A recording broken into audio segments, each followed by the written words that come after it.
बिलासपुर नाम के गांव में दो पति पत्नी रहा करते थे। वह बहुत ही गरीब थे। शांति अपने गरीबी से बहुत परेशान थी और वह हर वक्त अपने पति को कोसा करती थी। मेरी तो किस्मत ही फूटी थी जो तुमसे मेरी शादी हो गई। मेरी सहेलियों के पास बहुत ही अच्छे अच्छे कपड़े और गहने हैं, लेकिन वही मेरे पास कुछ भी नहीं। अरे जरा सब्र रखो भाग्यवान, एक दिन मैं भी धनवान बनूंगा और फिर मैं तुम्हारे लिए बहुत ही अच्छे अच्छे कपड़े और गहने बनवाऊंगा। हाँ, बनवाओगे। 5 सालों से तो यही सुन रही हूँ। एक ही बात सुन सुनकर मेरे तो कान पक गए हैं। शांति का नाम शांति तो था, लेकिन वह हर वक्त अशांति मचाए रखती थी। वह घर का कोई भी कामकाज अच्छे से नहीं करती थी और हर वक्त अपने पति को कोसा करती थी। बेचारा उसका पति बहुत ही भोला था। वह अपनी पत्नी को कुछ नहीं कहता। वह लकड़ी काटने का काम करता था। अपने पत्नी के ताने सुनने के बाद भी वह जंगल में चला जाता है लकड़ी काटने के लिए। ऐसे ही वह हर दिन बाहर का भी काम करता था और घर में आकर खाना भी बनाता था, क्योंकि उसकी पत्नी बहुत ही कामचोर थी। अरे भाग्यवान, सुनती हो, मैंने खाना बना दिया है। अब मैं जंगल जा रहा हूँ लकड़ियाँ काटने के लिए। तुम टाइम पर खाना खा लेना और अपना ध्यान रखना। गोपाल इतना कहकर जंगल में लकड़ियाँ काटने के लिए चला जाता है। गोपाल दिन भर जाकर जंगल में लकड़ियाँ काटता और शाम को बाजार में बेच देता। अब तो मेरे पास थोड़े पैसे हो गए हैं, क्यों ना इन पैसों से मैं एक गधा खरीद लूं और उस गधे के पीठ पर बहुत सारी लकड़ियाँ लाद दूंगा, जिससे मेरे पास जल्दी ही बहुत सारे पैसे हो जाएंगे। गोपाल इतना सोचकर गधा खरीदने के लिए चला जाता है। बाजार में जाकर गोपाल एक गधा खरीदता है और उसे साथ लेकर घर की तरफ चल देता है। गोपाल घर पहुंचकर अपनी पत्नी को आवाज देता है। अरे भाग्यवान, देखो मैं क्या लेकर आया हूँ। बोल तो ऐसे रहे हो जैसे कि बहुत बड़ा खजाना लेकर आए हो। आती हूँ। गोपाल की पत्नी जब घर के बाहर आती है तो उसे गधे के साथ देखकर बहुत ही गुस्सा हो जाती है। हे भगवान, तुम ये गधा खरीद कर लाए हो। इससे अच्छा तो मेरे लिए गहना बनवा देते। पूरा पैसा तुमने बर्बाद कर दिया है। अरे भाग्यवान, गुस्सा क्यों होती हो? ये गधा मैंने लकड़ियों को ढोने के लिए खरीदा है, ताकि ज्यादा लकड़ियां मैं बाजार ले जा सकूं और ज्यादा मुनाफा कमा सकूं। तुम तो मेरे काम से कभी भी खुश नहीं रहती हो। वो सब मैं कुछ नहीं जानती। तुम अभी के अभी इस गधे को वापस करके आओ, नहीं तो या तो ये गधा इस घर में रहेगा या तो मैं। अरे ऐसा क्यों कह रही हो भाग्यवान? ठीक है, मैं इस गधे को कल वापस कराऊंगा, क्योंकि अभी तो रात होने वाली है। फिर कुछ ही देर बाद रात हो जाती है। गोपाल उस गधे को अपने घर के पास ही बांध देता है और खुद घर के बाहर बैठ जाता है। थोड़ी ही देर में उसकी आंख लग जाती है और वह वहीं पर सो जाता है। इधर कहीं से एक नाग आकर गधे के पैरों में काट लेता है, जिससे गधे की मौत हो जाती है। फिर जैसे ही सुबह होती है और गोपाल अपने गधे को देखता है तो वह बहुत ही दुखी हो जाता है। हे भगवान, इतना बड़ा अन्याय मेरे साथ ही क्यों हुआ? अभी मैं कल ही तो इसे खरीद कर लाया था। गोपाल यह सोच सोचकर दुखी हो रहा था कि तभी उसकी पत्नी उसके पास आती है और वह मरे हुए गधे को देखकर बोलती है, अरे कैसा गधा लेकर आए थे? यह तो एक दिन भी काम नहीं आया। इतनी ही पैसों के अगर तुम मेरे लिए जेवर बनवाए होते तो वह पूरी जिंदगी चलते। अरे भाग्यवान, क्यों जले पे नमक छिड़क रही हो? हाँ, मैं जले में नमक छिड़क रही हूँ। मेरी बातें तो तुम्हें कभी अच्छी लगती ही नहीं है। बस अब बहुत हुआ, रहो तुम अपने घर में और करो अपनी मनमानी। मैं तो चली अपने मायके। गोपाल की पत्नी इतना कहकर गुस्से में वहां से चली जाती है। मेहनत करके जो रुपए कमाए थे उससे यह गधा खरीदा था। वाह रे मेरी किस्मत, इस दुख भरा जीवन जीने से तो अच्छा है मर जाना। इतना कहकर गोपाल जंगल की तरफ चला जाता है। मेरी जैसी किस्मत भगवान मेरे दुश्मन को भी ना दे। माता पिता बचपन में ही गुजर गए और आज मैं अकेला हूँ। पत्नी मिली तो वह भी वैसी जो मेरे कभी बातों को समझती ही नहीं है।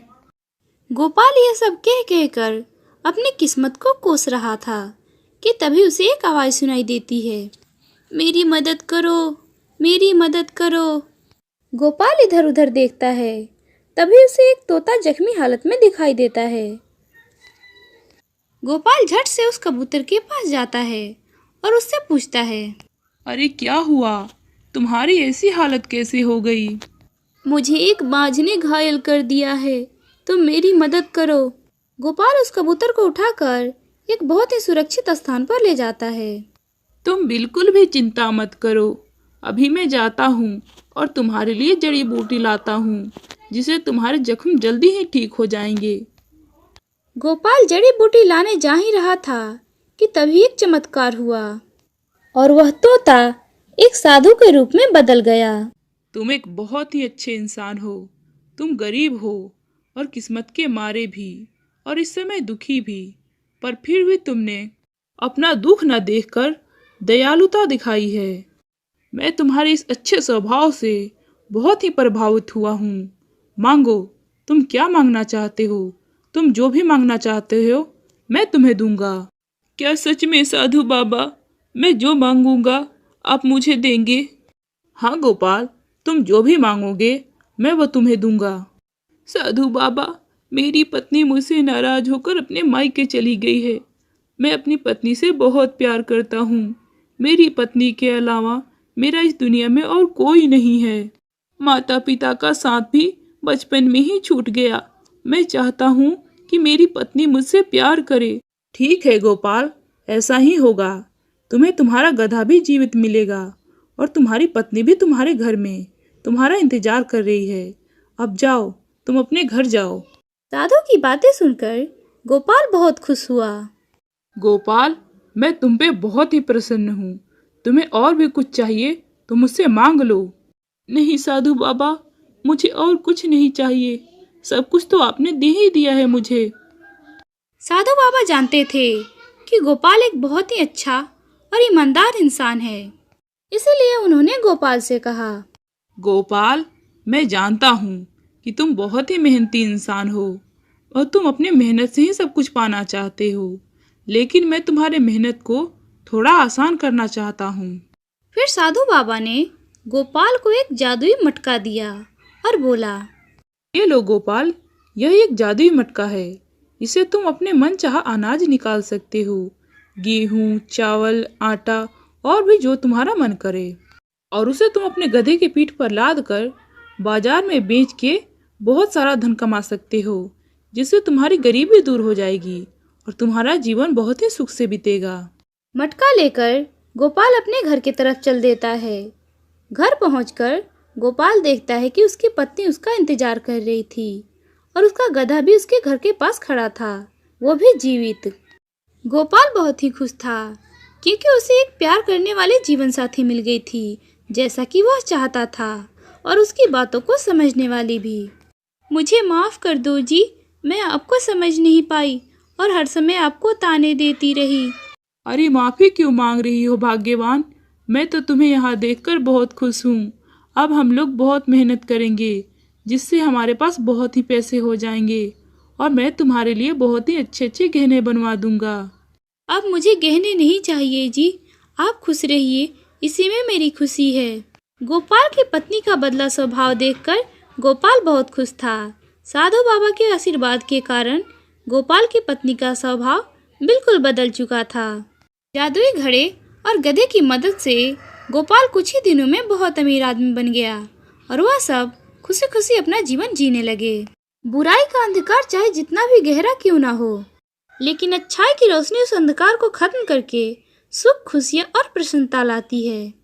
हमारे इस चैनल की सभी नई नई कहानियों को देखने के लिए आप हमारे चैनल को सब्सक्राइब जरूर करें। आपका धन्यवाद। ये कहानी है दो जुड़वा बहनों की, सुनीता और पुनीता। दोनों की शकल सूरत भगवान ने ऐसे दिए थे कि दोनों में से पहचान पाना मुश्किल था कि कौन सुनीता है और कौन पुनीता। इसी तरह एक दिन वह दोनों बहनें मार्केट करने गई थीं। फिर पुनीता को मस्ती करने की सोचती है और वह अपनी बड़ी बहन पुनीता से बोलती है, अरे दीदी चलो ना, यहाँ पर हम किसी को बेवकूफ बनाते हैं। अरे नहीं नहीं, हरदम उल्टा पुल्टा काम तू करती है और डांट मुझे सुननी पड़ती है। वैसे तूने कल पड़ोस वाली आंटी के साथ क्या किया था? क्यों, वो कुछ कह रही थी क्या? हाँ, वो मुझसे कह रही थी कि आजा तुझे सबक सिखाती हूँ। अब तो ये बचपन वाली हरकतें करना छोड़ दे, क्योंकि हर बार गड़बड़ तू करती है और डांट मुझे सुननी पड़ती है। अरे क्या आप भी दीदी ऐसी छोटी छोटी बातों से डरती रहती हो? मैं नहीं डरती इन सभी बातों से। अरे हाँ हाँ मेरी अम्मा, अब चल घर चलते हैं, बहुत हो गया तेरा नाटक। सुनीता और पुनीता ये दोनों जुड़वा बहनें थीं। इसी के कारण उन दोनों के माता पिता भी उन्हें पहचानने में धोखा खा जाते थे। कभी भी गलती पुनीता करती और डांट बेचारी सुनीता को खानी पड़ती। उस दिन भी बाजार से देर आने के कारण डांट भी बेचारी सुनीता को खानी पड़ी। फिर शाम को, अब तो तुझे खुशी मिल गई होगी ना मम्मी से मुझे डांट खिलवाकर। अरे क्या दीदी, आप भी टेंशन लेती रहती हो। कुछ दिनों में हमारी शादी हो जाएगी, फिर सारा टेंशन खत्म, तुम कहाँ और मैं कहाँ। इसी तरह धीरे धीरे पुनीता और कामचोर और चालाक होती गई और सुनीता उतनी ही मेहनती और संस्कारी होती गई। लेकिन दोनों बहनों की किस्मत में दूर जाना नहीं लिखा था। उन दोनों की शादी एक ही घर में हो गई। सुनीता की शादी बड़े भाई से और पुनीता की शादी छोटे भाई से। जहाँ पुनीता को कोई भी काम अच्छे से करना नहीं आता था, वहीं सुनीता को सारे काम बहुत ही अच्छे से करना आता था। खासकर सुनीता को खाना बनाना बहुत अच्छे से आता था और वहीं पुनीता, उसने कभी कुछ सीखा ही नहीं था। फिर एक दिन, अरे बहू बैठकर टीवी देख रही हो, ये नहीं कि पहले कपड़े धो लूं। अरे माँ जी, आप सुनीता को बोलिए ना, सुबह से सारा काम मैं ही तो कर रही हूँ।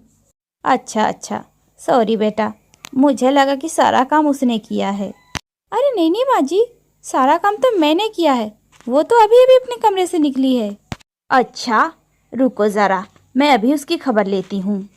फिर विमला देवी गुस्से में सुनीता के पास गई, जो झाड़ू लगा रही थी। दिन भर टीवी या आराम, ये कोई टाइम है झाड़ू लगाने का? लेकिन माँ जी। अरे चुप करो, एक उसे देखो अपनी बहन को, जो दिन भर सारा काम करती रहती है, और एक तुम हो। अपनी सास की बातें सुनने के बाद सुनीता समझ गई कि पुनीता ने अपनी सास को बेवकूफ बना दिया है। उसने किसी से कुछ नहीं कहा, वह चुपचाप झाड़ू लगाती रही। बेचारी सुनीता दिन भर घर का सारा काम करती रहती, पर फिर भी अपनी सास से डांट उसे ही खानी पड़ती। ऐसे ही एक दिन, अरे बहू चल, आज हम दोनों मिलकर रसोई में खाना बनाती हैं। ठीक है माँ जी, आप चलिए, मैं आती हूँ। फिर बिमला देवी रसोई की तरफ चली जाती हैं। इधर पुनीता सीधा सुनीता के कमरे में जाती है। अरे सुनीता दीदी, आपको माँ जी ने रसोई में बुलाया है। पुनीता ने सुनीता को एक बार फिर से बेवकूफ बना दिया था और बेचारी सुनीता को ये पता ही नहीं था कि उसकी सास ने उसे नहीं बल्कि पुनीता को बुलाया था। आ गई? अरे इतना देर कहाँ लगा दिया, अब चलो तुम आटा गूंथ दो और मैं सब्जी काट देती हूँ। जिसके बाद सुनीता ने बहुत ही अच्छा आटा गूंथ दिया, जिसे देखकर उसकी सास बहुत खुश हुई। अरे क्या बात है, तुमने तो इतनी जल्दी इतना सुंदर आटा गूंथ दिया। अरे तुम अपनी बहन सुनीता को सिखाती क्यों नहीं हो कि वो भी थोड़ा सा काम सीख ले, उसे तो कुछ भी नहीं आता। सुनीता समझ गई थी कि उसकी सास उसे पुनीता समझ रही हैं। उसे ये समझने में देर नहीं लगी कि उसकी कामचोर बहन पुनीता ने उसे एक बार फिर से बेवकूफ बना दिया, लेकिन वह किसी से कुछ नहीं बोली।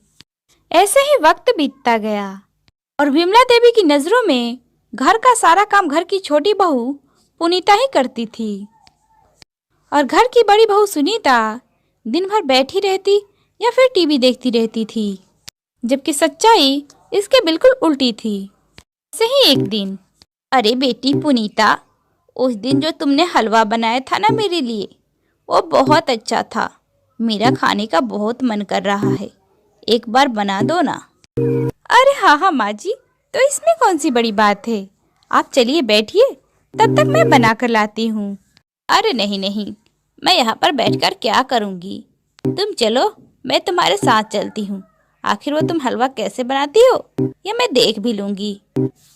विमला देवी जिद पर अड़ गई थी और इधर पुनीता की हालत खराब हो रही थी, क्योंकि आज तक उसने कभी कुछ अच्छा बनाया ही नहीं था। जबकि उसकी सास को लगता था कि पुनीता ने ही सारी रसोई संभाल रखी है। लेकिन पुनीता इतनी जल्दी हार कैसे मान लेती। फटाफट उसके दिमाग में एक आइडिया आया और उसने अपनी सास से बोला, अरे माँ जी, मैं तैयारी करती हूँ, तब तक आप बादाम ले आइए। अरे, बादाम तो मेरे कमरे में रखा हुआ है, अब मुझे अपने कमरे में जाना पड़ेगा। अच्छा, तुम रसोई में चलो, तब तक मैं बादाम लेकर आती हूँ। जैसे ही बिमला देवी अपने कमरे में गई कि तभी रसोई में सुनीता आ गई। उसने बिल्कुल पुनीता जैसी साड़ी पहन रखी थी। तू जा, मैं देख लूंगी। पक्का ना? अरे हाँ हाँ, मुझे पता है कि तुझे कितना हलवा बनाना आता है। अब जल्दी कर, नहीं तो माँ जी आ जाएंगी। सुनीता नहीं चाहती थी कि पुनीता को डांट पड़े, इसीलिए वह पुनीता बनकर हलवा बनाने लगी। उसने पुनीता बनकर ही अपनी सास को हलवा बनाना सिखाया था। हलवा बहुत ही अच्छा था, इसलिए वह पुनीता से बहुत ही खुश थी, क्योंकि वो सुनीता को पुनीता समझ रही थी। जाते जाते विमला ने कहा, अरे बेटी पुनीता, तुम अपनी बहन सुनीता को भी समझाओ, उसे तो मुझे देखते ही गुस्सा आ जाता है। तुम दोनों एक ही माँ के कोख से जन्मी हो, लेकिन तुम में और उसमें कितना अंतर है। सुनीता को अपनी सास के मुंह से ये बात सुनकर बहुत दुख हुआ। वह सब कुछ सच बताना चाहती थी, लेकिन वह अपनी बहन के बारे में सोचकर चुप रही। फिर अगली सुबह अपने कमरे से रसोई की तरफ जा रही थी, तभी उसकी सास ने उसका हाथ पकड़ लिया। अरे माँ जी, ये क्या कर रही हैं आप? आज मैं तुझे नहीं छोड़ूंगी। तूने हमेशा मुझसे झूठ बोला है। तुझे कुछ नहीं आता। तू तो अपने बहन के काम को अपना बताकर हरदम आराम करती रही। वो बेचारी मेरी डांट सुनती रही और फिर भी मुझसे कभी कुछ नहीं कहा। विमला लगातार पुनीता को डांट रही थी और फिर से पुनीता ने झूठ बोलकर बचने की कोशिश की। अरे माँ जी, आप ये कैसी बातें कर रही हैं? मैं तो पूरा दिन काम करती रहती हूँ। मैंने ही तो कल आपके लिए हलवा बनाया था और आप भी तो वही थी। वही थी, इसीलिए तो सच्चाई जान पाई। अगर तू हलवा बनाने कल गई थी तो जरा अपनी कढ़ाई दिखा, जो कढ़ाई उतारते वक्त जल गई थी। जिसके बाद पुनीता कुछ नहीं बोली, वह चुपचाप वहीं पर खड़ी रही। फिर बिमला देवी सुनीता के कमरे में गई और उससे माफी मांगते हुए बोली, मुझे माफ कर दे बिटिया, सारा काम तू करती रही और मैंने तुझे समझने में देर कर दी। मुझे लगा कि वो कामचोर सारा काम कर रही है। अरे नहीं नहीं माँ जी, आप माफ़ी क्यों मांग रही हैं? भगवान ने हमारी शक्ल एक जैसी दी है, इसीलिए कोई भी धोखा खा जाता है। अरे बिटिया, ये तो तेरा बड़प्पन है कि तुमने मुझे माफ़ कर दिया। जिसके बाद सभी मिलकर खुशी खुशी रहने लगते हैं।